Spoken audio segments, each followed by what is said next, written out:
All right, folks, welcome back. Once again, we're talking with Congressman Rick Crawford. Welcome back, sir. Thanks for coming on. Yes, sir. Glad to be here. So last time, I guess about 4 weeks ago, we were talking about this potential bill to repeal Obamacare is what some people said. We talked a little bit on the program about hiding behind the reconciliation process. And then, of course, there was never a vote. It got pulled. It didn't have the support. So talk to us about what's happened since then.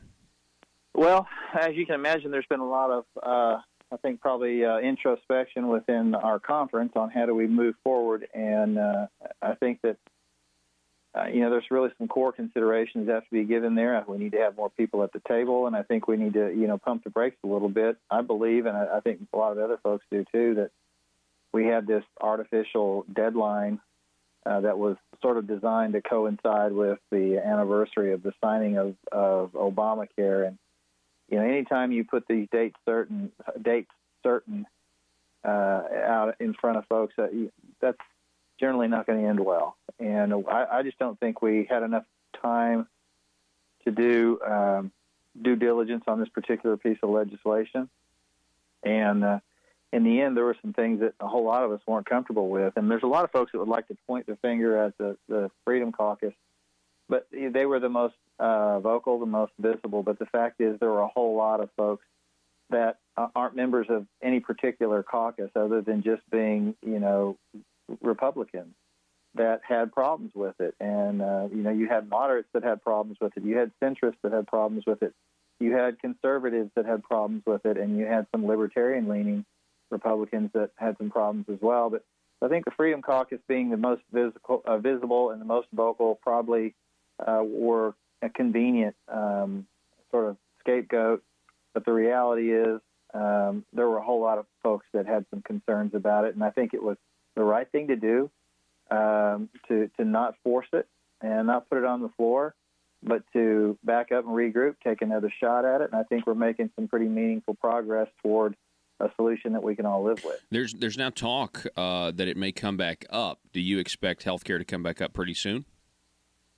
Yeah, I do. And I tell you, the reason why, obviously you can just watch President Trump and you can see that he, you hear that he has indicated he'd like to tackle that first before tax reform, and there's a reason for that. Obviously, it's there's a lot of pay for involved in that, and you can realize some pretty significant savings by taking on health care first to allow for a more effective tax reform. And I think that's why it was sequenced the way it was. And so he recognizes that and would like to take another shot at it so that it would help the tax reform package. Well, and I got to tell you, I had to cut that quarterly check today, so I'm certainly hoping that you guys get the tax reform soon. So I guess I hope that you get the health care soon. Then. Yeah, I think it's not necessarily exclusive. It has to be done that way, but it would just make for I think a better tax reform package. I think the president has expressed that as well. And so, I think that it's reasonable to think that we could come to a consensus on this health care deal and then help bolster the tax reform. And then, we've got another a little bit of time to work on tax reform. So yeah, that's kind of where I think we'll see that sequence. If it doesn't happen, I don't think they're going to force it. I think what's going to happen is they'll say, okay, we gave it another shot. Put a pin in that for now. Let's go back to tax reform and let's advance that and see what we can get done there. All right. Well, yeah, I think both of those things are something that the American people, especially with the Obamacare thing. To me, the practical issue is just premiums are so high. Nobody can afford health insurance, right. And there's a difference between insurance and actually getting health care. But talk to us. We're talking with Congressman Rick Crawford. Talk to us about Syria. What were your thoughts on that? Did you sense that was coming? There's a lot of people have gone back and read the tweets of the president during his campaign saying, hey, it was kind of a bad idea to get involved. This did seem, in hindsight, though, kind of like a precision strike and kind of a warning. What are your thoughts? Well, I definitely think it was a pretty pointed statement by the president that we're not going to tolerate those kind of atrocities. And the fact of the matter is, if you go back to 2013 when similar attacks like this took place and that crossed the quote-unquote red line of then President Obama, had he had the intestinal fortitude at that point in time to be able to, really respond, then this second attack, chemical attack, probably would never have happened, number one.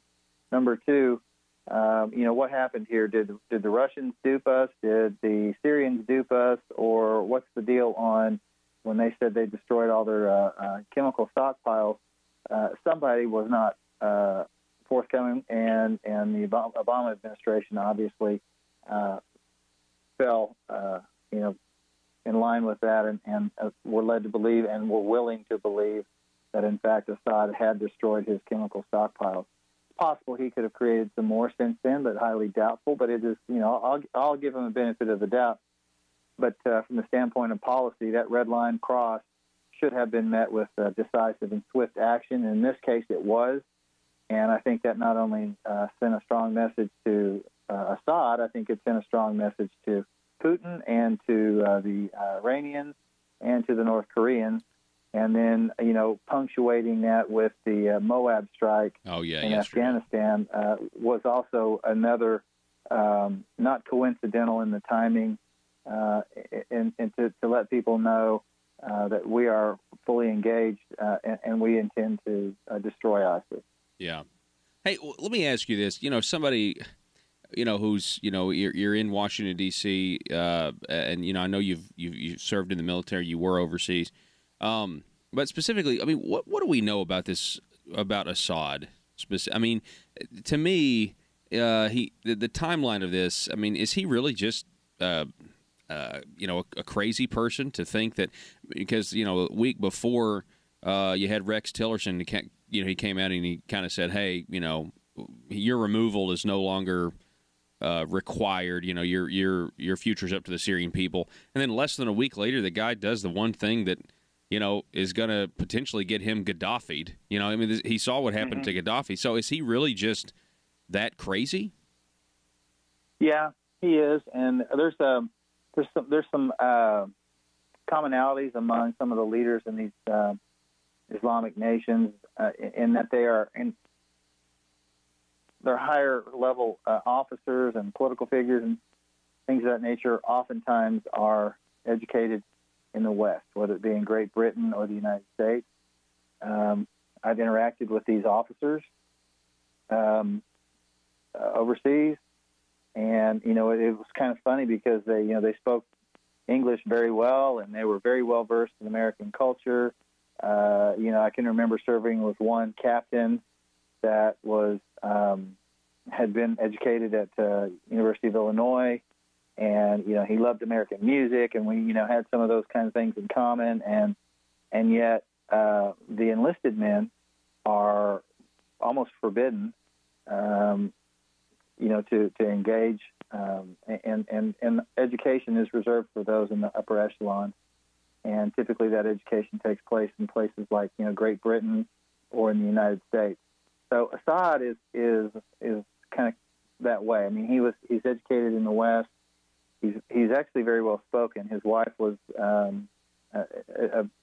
lives up for a great deal of her life in Great Britain, and so they're very familiar with all the creature comforts of Western society. In fact, they are not lacking in those creature comforts themselves, but they deprive their people of the opportunity for education and for the opportunity to succeed and enjoy the fruits of their labor and the bounty that is available to them, or would be under other circumstances. So it's a really kind of a cruel irony in a manner of speaking. All right, so now we got North Korea too. Okay, so a lot of people are worried about that. I talked to one of my family members who was like, "What do you know about North Korea?" I'm kind of scared. People are worried. What are your thoughts on North Korea? Well, North Korea is a tenuous situation. I don't believe that Kim Jong-un can sustain power for very much longer. I think China has probably seen that it's in their interest to stabilize North Korea, whatever that means, and however it is necessary for them to achieve that. I think they have come to the realization it's probably in their interest for a variety of reasons to help stabilize the region. And how they do that is probably by going in there and getting control, positive control of Kim Jong-un. What that positive control looks like, I don't know. Anybody's guess. But the fallback then is if China doesn't want to do that, China may just go, you know what? Yeah, they're outcasts. They really aren't part of our team. So whatever's necessary for you to stabilize the Korean Peninsula, we will not interfere. So I think that's kind of where we're at. Is either the Chinese or the United States are probably going to have to play a role in stabilizing the Korean Peninsula, and it would probably come better from the Chinese. But I don't think the Chinese are going to interfere or would retaliate in any form. Whatever means are necessary to aid the South Koreans and the Japanese in helping to stabilize the region. Is North Korea getting close to being able to attack the United States, just the United States? There's some speculation that could be possible.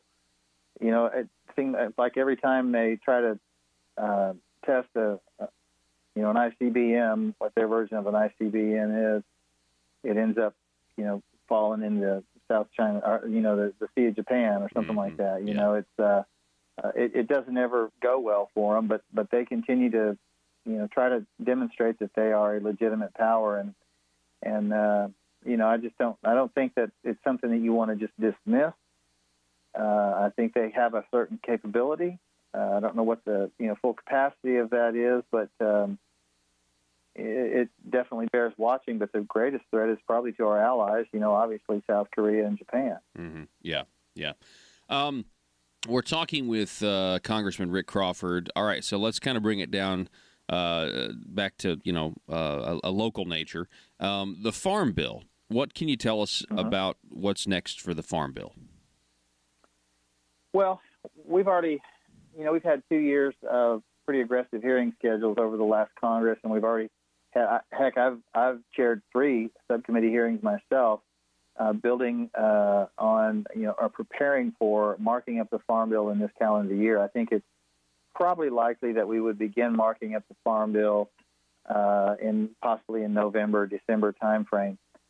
And the reason that they are starting early on the markup is because they want to use this baseline. If you wait until the next year, then we're in trouble with potentially a much deeper cut, and writing a Farm Bill on that baseline could be difficult.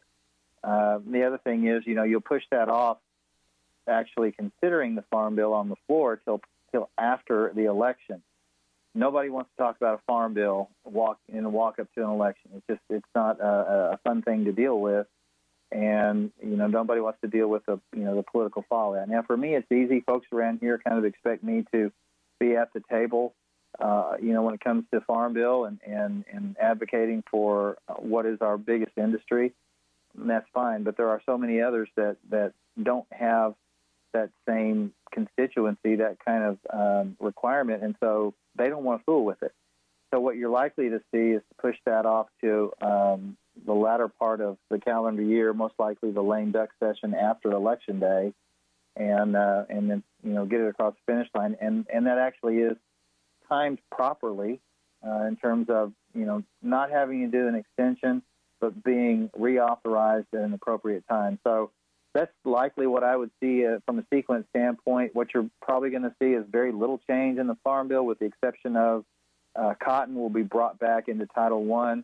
For cotton farmers, they know that they made the conscious choice to leave the commodity Title I, for the stacks program. It had to do with a fairly complicated situation with Brazil. The stacks program, shallow loss protection, did not do well for cotton. It's provided them little to no protection, and so they want to be able to participate back and be brought back into Title I, and that will be probably the biggest change that we see in the next Farm Bill. But as far as the other things that we've gotten used to here, the price loss coverage, that will continue. There may be some tinkering with that, but very little. All right. Congressman Rick Crawford, I appreciate the update, and I can't wait to do it again soon. It's always a pleasure, sir. Yes, sir. Anytime. Appreciate you. All right. Have a great Easter, sir.